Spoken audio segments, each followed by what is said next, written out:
Hello everyone, and this is your boy Ebberheart back with another video. In this video I'll be talking about something you should know before you finish Mass Effect 1 in the Mass Effect Legendary Edition bundle. First thing first, you should make sure you choose a morality path. Either it's a Paragon or a Renegade, but make sure you stick to one completely. Whichever one you want to stick with is what you should roll with for the whole game. I prefer the whole series really, because you basically get the most benefits for sticking to one, not flip-flopping between really good or really bad. I would choose Paragon because you get the best outcome of every situation, usually. So that's what I would go with. To keep your allies useful, I would say you should always make sure that they are fully upgraded. Make sure that they have good weapons, good armor, even mods on their weapons. It makes them a little bit more useful in fights. Make sure that you use weapons and armor mods before each fight, because they can alter the way you play, making it a little bit easier or tougher, I guess, if you want to really make it hard on yourself.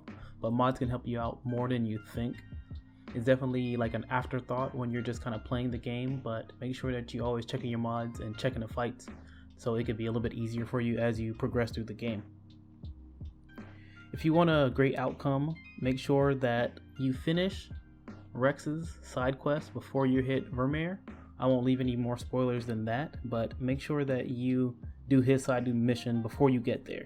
It'll help you out greatly and have the story play a little bit better for you. There's a setting on the Mako that you should remove it, and it kind of makes it to where you could steer the Mako without the camera moving, so it moves more independently. It's in the main menu setting when you first log on to the game. Just make sure you switch that off and it'll make the game 10 times easier to drive the Mako anyways.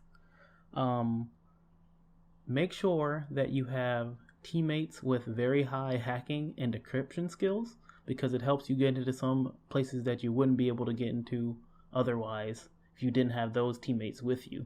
So make sure you have someone like Garrus or Tali with you almost at all times, because they are characters able to hack and decrypt, and that makes finding some items easier and even finishing some side missions easier because you have that like skill open.